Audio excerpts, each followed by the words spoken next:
Copper was one of my first projects. It was a big rain event, which had a high wall instability develop, and this was about 4.5 million cubic meters of rock in the end. Imagine the main wall in Copper started moving at us. There was a huge pressure on the side at the moment, and then all of a sudden we get instability developing on the slope stability radar, start seeing movement in the main pit that was where we're covering most of our coal reserve was being held. There was a lot of pressure and huge amount of things going on there, and weekly threats about the mine going to shut down if we can't hit these targets. The last thing they need to see is a 250 metre long section of their wall start moving out of the wall.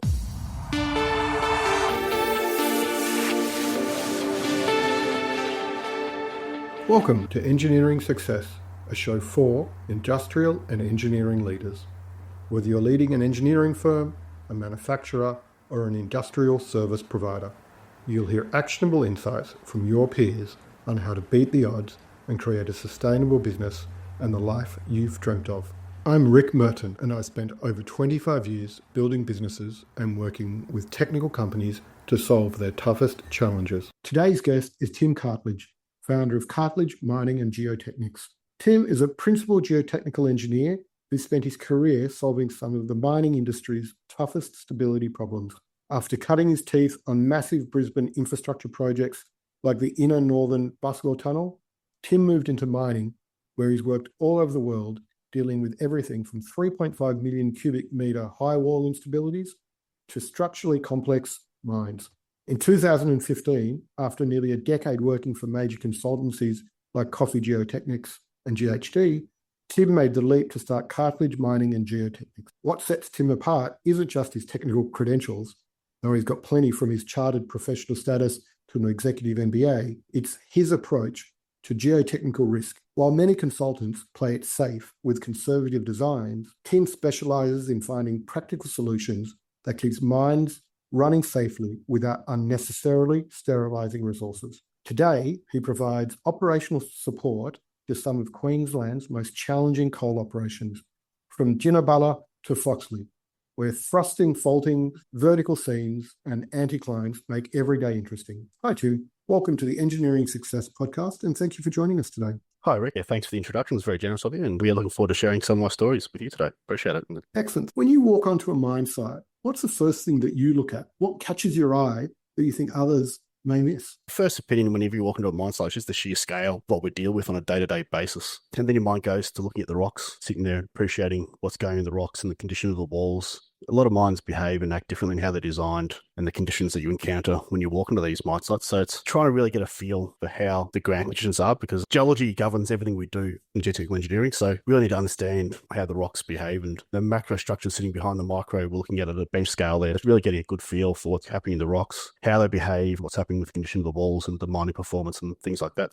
Do you immediately go to risks and look for areas where you've got to address immediately, or do you just try to stay big picture when you first walk on a client's site? Bit of both. You've generally walking into a site, you've had a bit of a review of some of the documents, so you understand at a large scale what they're doing, and obviously got enough experience to know what to expect in different conditions. Ultimately, our role on site is largely around safety, to provide safe operating conditions for the mine workers and the equipment getting around the place. Naturally, we're engineers, so we'll look at the risk, but I like to look at the opportunities. I like to be in there and push the limits. That's why I love mining. I've started in civil, and that's very much around standards and larger factors of safety and millimetre accuracy and that lot. But when you go into a mine site, we're far more around pushing limits, not to say we're going to go out there intentionally make things fall down or anything. I like to find those opportunities where we can do things as well as we can for a mine site. One of the design conditions or goals they look at when we are designing mines is a pit wall should be stable for long enough until they walk out of that, finish mining, and then walk away and it falls down. Also, we were looking for a perfect design. That's never obviously the reality of what we deal with, but we are able to push limits and see what rock can stand and understand where those risks are. We do look at a lot of the risk, but I love the opportunity and say, let's push limits there. Let's understand what the operations can do, what the equipment can do, and get in there and support those guys to maybe recover some of the coal or reserve that they may not have been able to otherwise. Obviously, that experience, as I've alluded to, has come from decades of working in mines all over the world, based on your CV, ranging from Mount Isa all the way to Papua New Guinea. Is there one project that you're particularly proud of that most people have probably never heard of? Coal's a bit maligned these days, but I do love the mining aspect of it. The one part about mining in coal is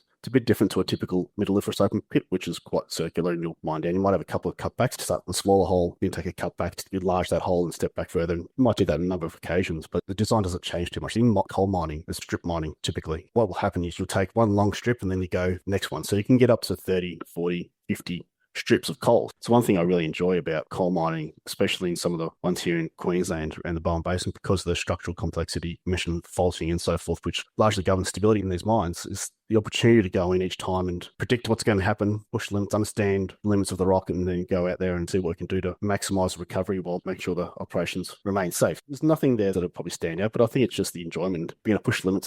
You've obviously had your technical chops and experience at GHD, and you worked on some fairly significant projects with them. Bella sounded like one of them, for example, which made me wonder what frustrated you enough to walk away and start your own firm. Why not stay with GHD? I'm sure you were working on interesting projects there. To me, the frustration was around the flexibility, being able to modify or adapt to the mining environment. Mining is a very different world to the civil space. The people you can throw at a civil project and the accuracy and confidence around the levels of detail are a much higher requirement. It's a different approach and different attitude to how civil engineering consultancies work. What I really wanted to do was get out there and develop a company that really just wanted to focus on mining, deliver projects that were mining related, practical, value driven, and focusing on the operations of mining. And just for mining, it was a bit of a square peg into a round hole approach. I felt when I was at those consultancies, I figured I'll have a crack at it myself and do it my way and see how we go from there. Was there a specific moment or project when you realized that, as you say, that square hole and a round peg were just not going to fit and you decided, screw it, I'm going to do it myself? When I was at GHD and then Lloyd Parsons afterwards, this was during the end of the GFC when the lag hit the mining industry a little bit after the rest of the economy, when the GFC was hitting hardest and the price of coal was much lower. There was obviously quite a bit of anxiety around retaining my position, a bit of necessity to say, okay, what am I going to do if I do get the tap on the shoulder? Because it was happening all the time in those businesses then. From there, that necessitated my move from GHD to Wally Parsons. When I was at Wally Parsons, it was a real challenge with a different structure to GHD and so forth. Just weren't finding the work for me. I just wasn't able to survive. They weren't able to deliver work for me, and I was trying to go out there and being hamstrung a bit by the inflexibility of working in a large organisation, not being able to suit the needs of what you do when you're on the mine site. So I had to make the leap. Nothing better than when our back is against the wall that we have to make the hard decisions and live with it. I see when you started out, it was just you on your own consulting. How did you convince your first clients to trust a one-man consultancy with something that is pretty critical?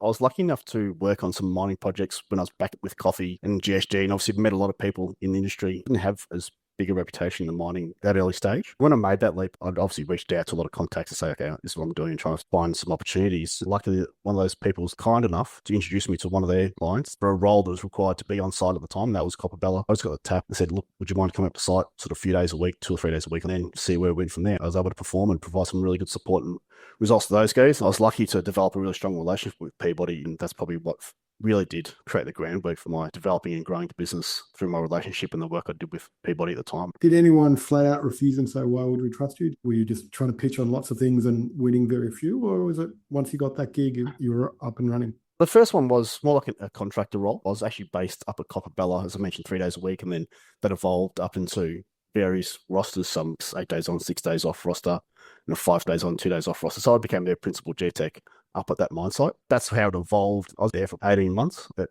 Bella, providing support to them. There's a couple other Peabody mines in the area, so I'd go and help those guys out a little bit and then do little projects. I was lucky enough to have a mentor at the time, Graham Boyd. He was kind enough to provide some guidance and support as I needed it. As those smaller projects started to trickle through the door, he'd help me support me in those spaces, delivering on some of those. The other opportunities came along just through my relationships with the team at Peabody and the principal geotechnical engineer for Peabody, Gavin Lowing. I was just lucky to build those relationships through there and led to other opportunities and opened the door that way. All engineering and geotechnical consulting is no different. It's a competitive environment and you're always pitching against somebody. When you look at the industry, do you think there was anything that was broken in terms of the way your competitors were seeing the world, or do you approach the problems you solve differently to other competitors? What's your perspective on the work you do, and is that a different opinion to the way many of your competitors see the world? How I approach these things, that being able to think slightly differently about how the actual mechanisms occur and understand the geology side as well as the engineering side. As geotechnical engineers, we're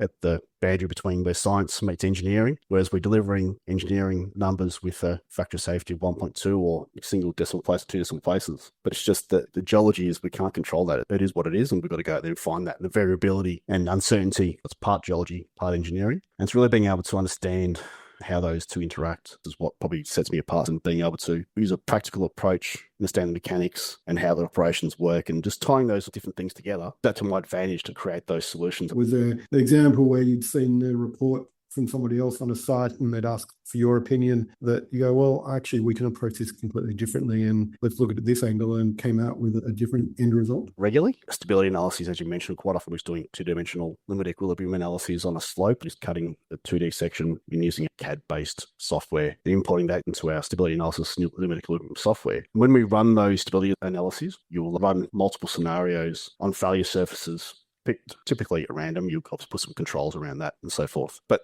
based on those failure mechanisms, how those forces are resolved within those softwares is different. And the standard version, which is quite often used, is the method of vertical slices. So it just resolves forces, or cuts a failure surface, it splits it into vertical slices, however many you have, 50, 100, whatever the size of the scale of the failure. And this resolves those forces in horizontal and vertical components as well as moment, depending on the methodology used. That works well in circular failures, but not all failures are circular. Obviously, in coal mining, it's quite a bedded structure. So we'll see when coal is formed, it's laid down in shallow marine environments, so it's quite flat. So that means you get quite long tabular beds formed. That means that quite often you get shearing contact between the coal roof or floor. It's obviously the change in modulus across those materials, so there's quite often shearing as there's faulting and deformation occurring. It's a weak point, so you quite often get shearing at the roof or floor of coal seam, and often that occurs at the floor. We get this weak plane developing the base of coal, and because it's shearing along a basal plane, it's more of a translational top failure as opposed to a circular failure. So there's also another method called the method of non-vertical slices, the Salmon method, and it resolves forces using a two-wedge type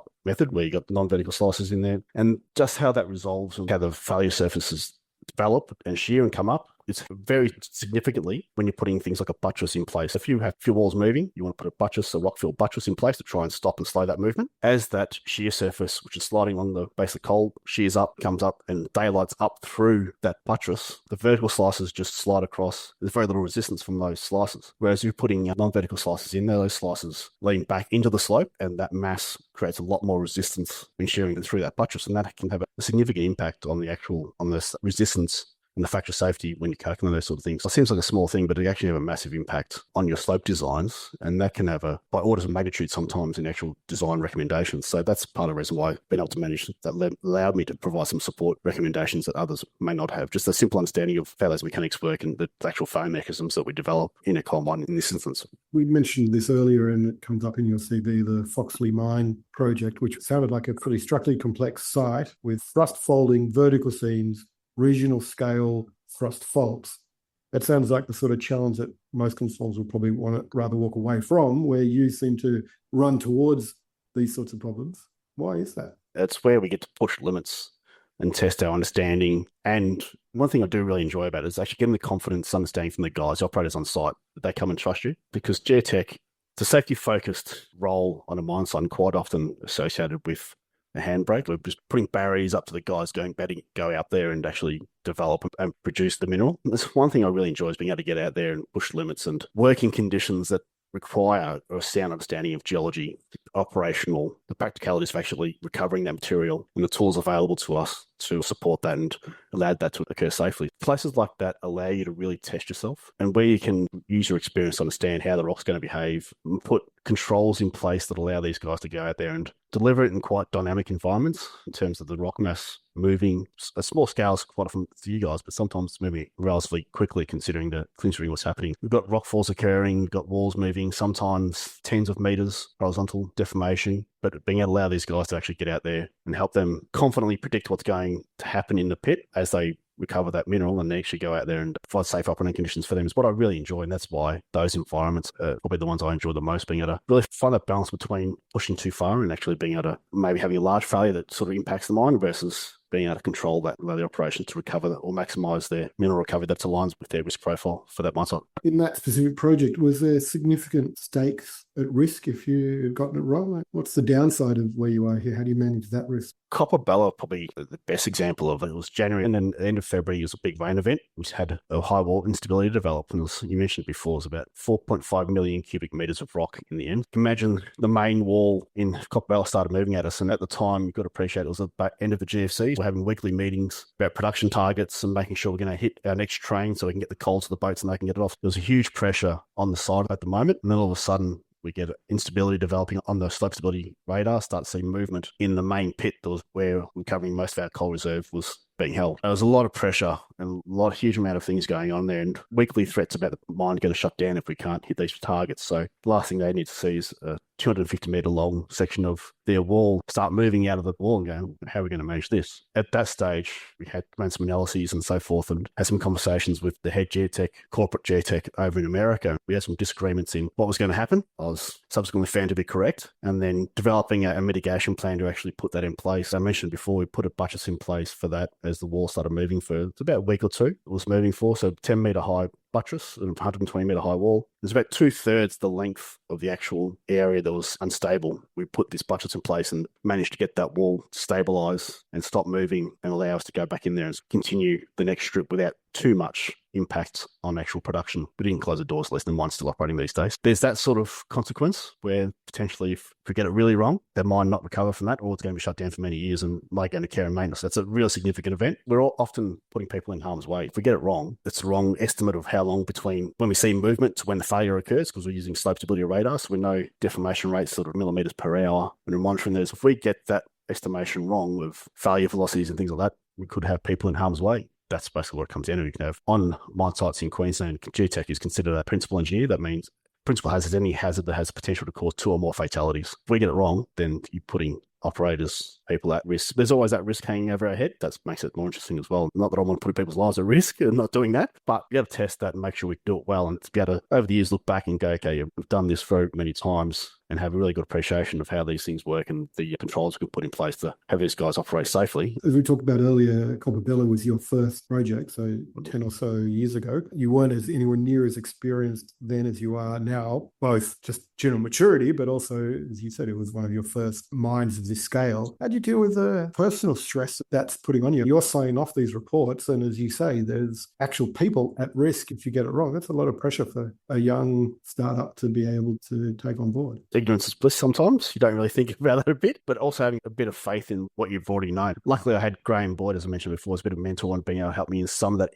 provide some guidance. Just being really attentive to the details and taking time to really understand what was going on was just really what it took. As I said, I didn't really think too much about that. That's the dark side of it at the time, but you just go out there with confidence and look at that data, monitor it, and spend some very long days there and going back at night time or to check the radar data and just being all over at the time, doing an inverse velocity method, which you can use some data points across the screen, just calculate inverse velocity and then project it out. And when time hits 0, give an estimation of when the failure occurs. There's other tools available to help us in those situations. Being aware of those and then applying those in practice became a very useful tool. And that's where a lot of confidence came from, being able to identify those. There was a lot of that, and then getting a few of those predictions all reasonably right within a couple of hours, getting the failure time correct gives the confidence as well, and just going from there. There's often a point in engineering firms development and the leaders development where there's a brutal truth that comes through that you can't both be the technical expert, the person on the ground dealing with clients and dealing with the engineering questions that come up, and run the business. And I'm just interested to know, at this point in your business, have you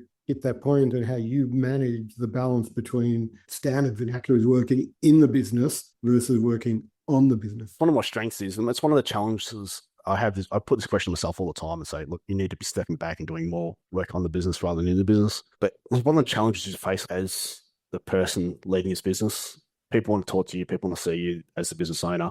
And also, you've made it to here because we're also very good at what we do. So you've got that challenge of facing between trying to step back and do it versus doing the actual technical work and support. Also, at the end of last year, I was doing a bit more of that. I was able to step back and provide more sort of oversight looking at the business. These days, it's been a tough year. We've had to retreat a fair bit in terms of scale and so forth. I've moved back a bit more into that technical space to deliver the work. And that's always a challenge, I suppose. You try and hire people to support the business to allow you to do that. But it doesn't always work out for various reasons. We work in a very small pond in the geotechnical space, so finding the right people to provide the support, and that is the hardest part around that. The answer is no, but also you have to have the question to yourself is, what is the best value you create for the business? And is there other people that can do maybe some of that softer stuff, having the right support in place? The support for business is always ever evolving thing. We're getting people to do the certain roles. Ultimately, I'd like to step back and do that. And as we grow, sometimes we have those people in place and then the workload overcomes, so you've got to step back in. It's always that sort of game of trying to step back and then stepping back in to provide support and so forth as well. It's a constant challenge that we have to face and try to balance between both. It's always a balance between what the business needs and the passion and the drive of the owner. I don't think there's a wrong or right answer. And sometimes it's actually, let's employ somebody to do the day-to-day business operations, because the best value the owner can do is being at the coalface. Yep. No pun intended. At the moment, I would step back more into the technical role for various reasons. Sometimes you'll step back and you need to be on top of that stuff. You need to do the marketing, the legal, the contractual stuff, the business development, all those things become part of it. I've also lucky you've got the team I've got in here now, very, very good in that, and they're stepping into those roles of developing and doing the BD and the other work and the technical support and HR support for the rest of the teams. It's an ever-evolving thing. There's no exact answer, no right answer. We just try and react and respond to what's in front of us, and hopefully we'll move forward to that place where we get that right balance. Sometimes we have it, sometimes we don't. Fair enough. Just to go a little bit deeper on the recruitment question, because I'd like to understand it. Obviously, you need to find people who can bring both the technical capabilities, but they also need to be able to deal with clients. And obviously, if they're on site and you're not there, they need that capability as well to be trusted as advisors. Yep. How have you approached the recruitment process and trying to identify both the technical capabilities and the, let's call them the softer skills, to be able to talk both commercially and confidently with your clients and run it on the day-to-day basis? It's an interesting question. One's evolved a lot over the 10 years of running the business, and it's a real challenge. As I've said before, geotech pond to choose from in Australia is relatively small compared to the mining industry. Trying to find and attract people is always a challenge, and it's really difficult, especially in the mining industry where consultants you just don't get paid the same as what you do in the mining industry. You need to find those people that are keen, want to develop technically, get exposed to a variety of projects and interest in that side of it. To be able to find people that suit us as a business and the consulting space is even harder again. Been through a challenging year before, and being able to find people to suit our culture and our values is what really drives us. And being good people, I'm not sure if I mentioned before, but the mining industry is still a relationships industry, and people will give you a go if you're a good person trying to work hard. I mean, all these guys have gone through university, so they're generally pretty competent people that can prove they can do the work. It's largely about trying to understand their values and how they are going to interact with other people. As you said, that's just a softer skill assessment, which is based on a bit of judgment. Don't always get it right, and sometimes it's hard to tell in an interview.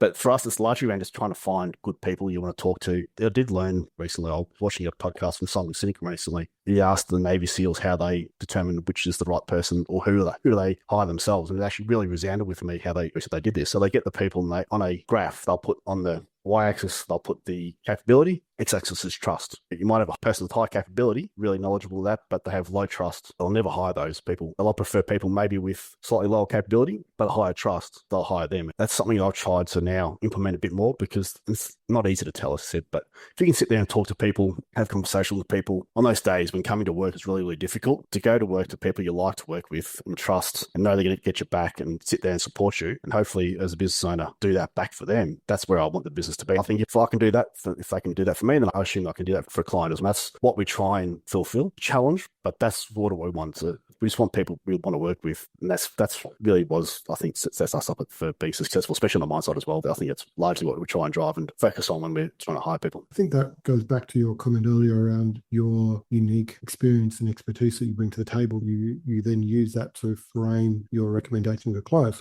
My guess is that in some ways you'd rather employ somebody who can articulate and talk to a client well, and you can then train them with your expertise and your knowledge to do the work you need to do. Is that a fair summary? I think so, yeah. I mean, all these people are intelligent. They've gone through uni, as I said, they've got a degree, so they're not silly. You can always help and develop and manage the technical side of it, because we're always a phone call away. Even if they're on the mine site, we're just a phone call away. They can always ask, give us a call, what do I do here, or what's going on, or just talk through a problem. We've always got the support there. We can always manage that way. I can train them and coach them and things like that, providing conversations in the office or through some of our internal training. It's very hard to change your personality. Or people, it's not in a bad way, but if you've ever worked on a mine site, you need to have pretty thick skin, especially in geotech, as I mentioned before. We're often not sort of seen in the greatest light because of our safety role, and some of the approaches we take have to put the controls in place that can be restrictive. You need to have a thick skin, but be able to go out there and talk to them, and communicate clearly, articulate what we're trying to achieve, and take complex technical problems, then communicate and deliver them in a way that's simple enough for the operators to actually work on and apply that. That's the hard part, and that's really where you need to excel. What we can do very well, and communicate clearly technical concepts, but in a simple way that resonates with the operators and they can understand. You're in that interview process, or you're getting to know a potential candidate. Are there questions or techniques that you use to try to understand how they can take technical documentation and distill it down into an easy to understand approach? It was nothing specific, but we'll try and focus on just getting an understanding of how they think about operations and how they approach working with a mining operation. Are they there to work with them, or are they there to be part of the problem? As consultants, we need to be there and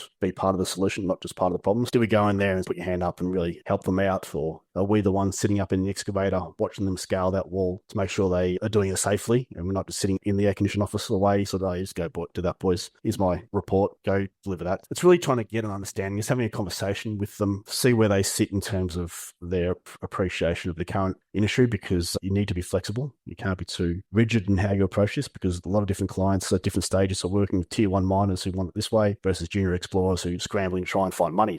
Just to go slightly tangential with that, you mentioned the different types of clients you've got, from large corporates that are really trying to maximize return versus companies or mines that are just trying to dig to see if there's an opportunity here. Often we find in engineering firms that winning work can come down to a price battle, especially when you're in civil and there's trying to do a major project in a city. There's no shortage of civil consulting firms that you can win to. And the goal obviously is to avoid a fight that is on price. In your space, is that a risk that you sometimes have to deal with, that somebody's trying to undercut you, or you're trying to win work by being more cost competitive? And if so, just talk us through how you think about price in the positioning of your business. A very pertinent question at the moment, actually. I think it's, as I said before, it's been a challenging year in the consulting space. We're seeing a bit at the moment. It's a never-ending challenge for us. You've always got juniors versus the big tier ones. We've also got a variety of different consultants as well. So you've got the single one-man bands and the contractors who are just there. They'll sit on the mine site and just go out there and do that style of work, and they have a lot less overheads, and they've only got to feed themselves. You've got a variety of competitors in that space too, and then obviously moving different markets and so forth. People might be trying to undercut you because they're maybe trying to get access to more work or find new clients, access a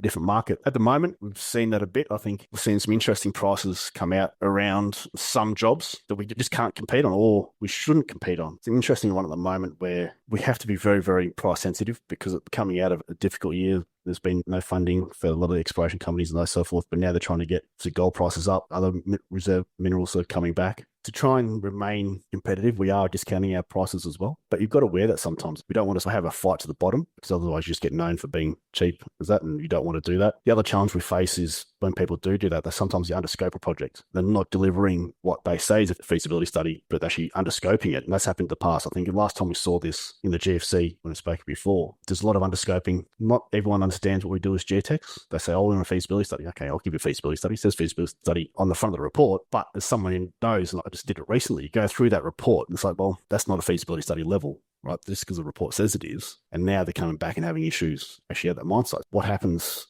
back in 2014-15, people underscoped it, didn't use the same diligence or robustness in assessing the geotechnical risks and hazards, just to keep winning work, and the clients lapped it up because they said they got what they wanted. But 5 years later, there's a lot of geotechnical related insurance claims. That's when insurance prices for us went through the roof. And I think we might be seeing a little bit of that right now. The prices have been down for probably 12, 18 months now, and there's a few little things going on. I'm thinking, okay, it's not quite right. It's a constant battle. I think at the moment, when we've been fighting for price, we're doing a little bit as well. We've got new people coming to the business and they're trying to establish clientele. It's a tough time to come into the industry. We have to play that, and we have to wear a bit of that cost in the short term just to try and remain competitive. Going forward, it's not sustainable. It's not a sustainable model. And historically, most of our work has come from sole source. So we've been very lucky that we have good clients who do trust us. But when you go in that competitive space, it does force prices down. It also can erode quality a little bit as well, because people, let's say, underscope or might exclude this or exclude that. A lot of list of exclusions in your proposal might be longer than your list of inclusions, just to make sure they can manage that. And the first thing they do is put a variation in when you win the work, and that's not how we work. We've run over budget a lot of times because we've said, well, there's no material change in the actual scope, so we can't put in a variation. We just have to wear that. That's our problem. That's part of the game at the moment. Trying to avoid it as best we can. We'll try and stick with our trusted clients. We're pretty fortunate. We do have a strong list of clients who do trust us and work with us on that basis. Make sure we can maintain those relationships and work that way. Another perspective on that same conversation is the mining clients, who are obviously trying to push work to progress and get more value out of their mines. And potentially you're there telling them, well, hang on, slow down. There's a risk here that we need to balance. Your understanding of risk may be different to one of the competitors. And obviously you don't want them to then go with a competitor saying, oh, yes, we can go actually dig here, go for it. The risk is minimal. How do you balance that conversation between, you've got clients that are pushing you to say, well, we want to get going. We've got stakeholders and shareholders who want return. And you're saying slow down, slow down, slow down. It's an interesting one, and this is a real challenge because this comes back to one of our core values, integrity, right? It's something we have to stand fast on sometimes, and this is where your trust in your relationship with the client. Not all clients will see it the same way as you do. Other consultants, as you said, they may not see or understand or appreciate the risk or appreciate it in a different way that you do. And unfortunately, you have to walk away sometimes, and we've had to do that in the past where we try and communicate and we try our best. My approach is to say, I'm going to take you on this journey and I'll tell you what all my risks are that I'm seeing and what the latent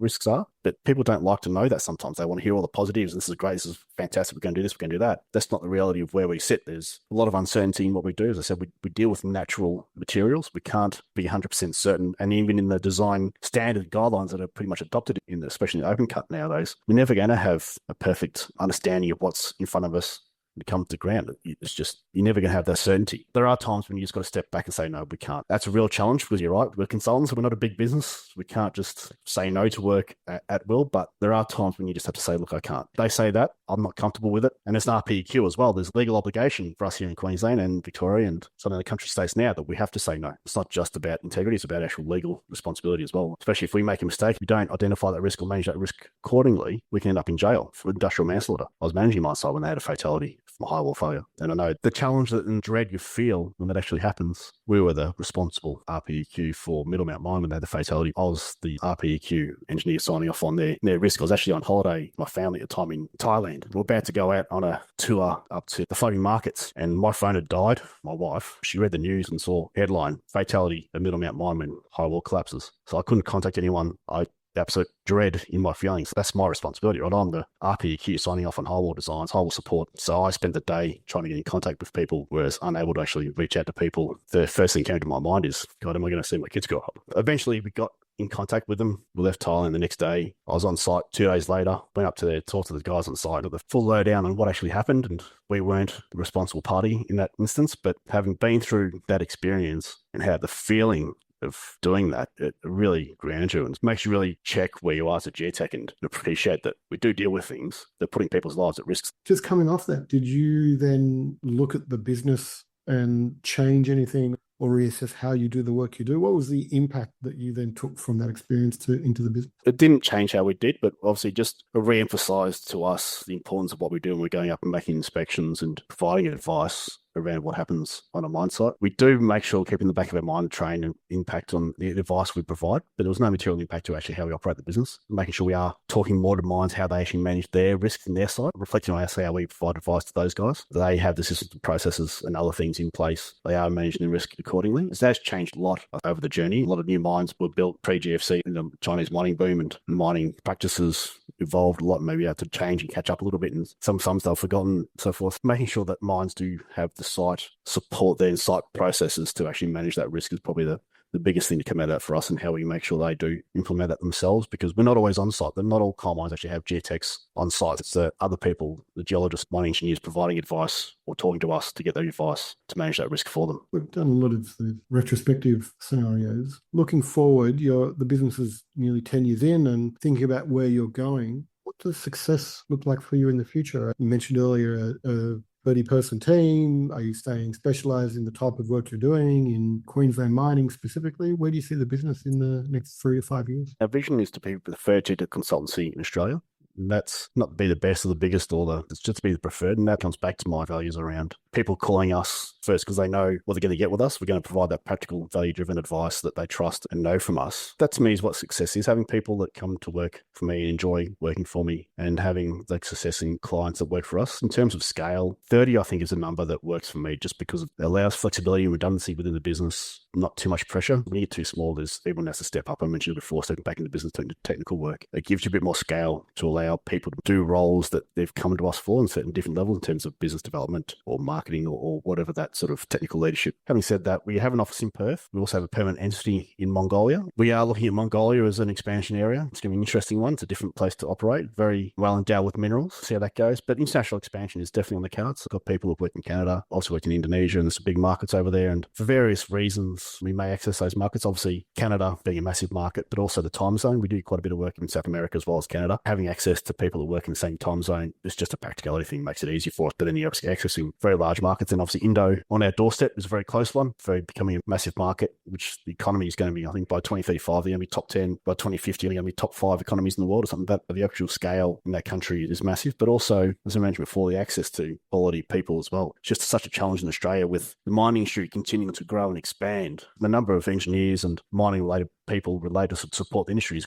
continuing to grow. We're not producing any students anymore. My degree's gone. All geotechnical engineers nowadays come from civil engineering or geology or mining engineering and then get a secondary degree in geotech. Getting access to some of those markets like Indo opens up the opportunity to access more engineers as well. There's no definite pathway for us on what success looks like. For me, it's looking for a business that's successful and people are happy to enjoy coming to work. In terms of achieving the success, and whether it's expansion or size or etc., but do you see that finding the right team as one of the key challenges to achieve the success you're looking for? Or are there other things that you think are going to be the major hurdles to overcome? No, to me, it's all about relationships. If you've got people who can build those relationships and work with people, you'll be successful no matter where you go. As long as you get the right support, there's other bits and pieces, but it comes down to the people there. We've got marketing strategies and networks and connections, all that can get access to all sort of stuff. But if it doesn't come down to that person on the ground, being the right person to build relationships, build networks, deliver work, all that sort of stuff, then it's never going to work. It's all about the people on the ground delivering. We've seen that in the business where different people come in and they have an immediate effect. They'll build a network, they'll build relationships, they'll find work. There's other people a little bit slower. It definitely just comes down to the right people. And that's been the handbrake for us over the past years. We would have been bigger than what we are now had we had access to more engineers, but we just haven't been able to do it. So I've had the old adage to hire slow and fire fast. It's something we have to sort of work to because finding those right people is a challenge and they have to support our culture, work with their clients to make sure they are the right fit, be able to work well with those guys to maintain our reputation and also the quality of work we deliver. Again, when you look back over your years running teams in large corporates and then running your own business, the answer to this question might be what you just said in terms of how you approach hiring and managing staff. But is there a lesson that you've learned about running a business, specifically coming from an engineering background, that you could share with our listeners? I often find the hardest lesson that we have to learn is the lesson that we have to learn again and again. We don't learn it once and then implement it. It's the one that keeps coming back and biting us. Yes, there's many lessons to learn. There's so many lessons you learn and there's so many smaller ones. But to me, it's actually a lesson I learned before I started with my business and it has just been emphasized the longer I've gone in business. But that's culture. I mentioned some of our core values before, but family is one that I hold very dear to my heart as a core value for us. The mining industry is a very challenging industry. It's a hard industry to work in. It takes you away from your family a lot. I spent many years, as I said before, on site, traveling all over the world, here, day there, week or two here and there. So it really does take you away from families. Having that culture and support within the business of people who you want to work with and stand side by side, work with them is what really drives your business and is what's going to grow your business. And that's been the core of it. And that's what allowed me to get to my size. I think I've been lucky to hire really, really good people. I think I've been able to hire people that I like going to work with and sit down, have a chat with, and have a beer with, or whatever that is. That's, I think, the core to how I see my business being successful, is having those people that I know, I trust, and I like working with, because I step in and help them and they'll do vice versa when it comes to it. That when they go into my site, they're going to do the same for the client as well. It's about culture and the people you work with, I think, is my main lesson. But apart from the millions you learn, it definitely comes down to culture for me. You've spent decades now as a leader building careers of people around you and helping them live to their capability and bringing that forward. When you eventually step back, what would you hope people would say about how you've been a leader? It's an interesting concept. Not really thought too much about that, but I think I feel that sometimes that people say thank you, and that's what it takes sometimes. As a leader, I'm not sure it's about any qualities or anything. People feel they can talk to me. I have that now. That's what makes me very proud that as a team, they can talk to me and know and trust and feel I've got their back is what I've come down to. We all have different traits and pros and cons to all of our personality and everything. So to me, it's just coming down to people know and respect me for not a singular sort of aspect of who I am, but it's just the fact that the trust, I think, is for me, is one that keeps coming back. And that's what something that maybe I think is people sort of want to look back to me and say, you helped us out, just being there, a good person to support and grow us and enjoy it. And I've had a lot of people say they've really enjoyed working for me. And that's, for me, is what it means the most to me. And looking back is what I've been able to grow and hopefully help these people enjoy themselves and have a life that suits what they want. Thank you for sharing your journey from large corporate consultancies to building Cartledge Mining and Geotechnics. I'm sure your insights on managing technical risk while keeping mines productive and the transition from technical expert to business leader and your approach to solving problems that others would walk away from will be invaluable to listeners navigating similar paths. Once again, thank you for taking your time, and I really appreciate your insights. Thanks a lot, Rick. I appreciate taking the opportunity here to have a quick chat with you and hopefully share some of the stories that hopefully people can learn from or inspired. So thank you very much. Appreciate it. My pleasure. And to all our listeners, if you found value in today's conversation, I'd love to hear from you. Feel free to connect with me on LinkedIn or visit our website, insideoutgroup.com.au. And remember, building a sustainable business is a journey, not a destination. The challenges Tim shared today are ones that we've all faced, but as you've heard, they're absolutely solvable with the right approach and mindset. I'm Rick Merton, and thank you for listening to Engineering Success.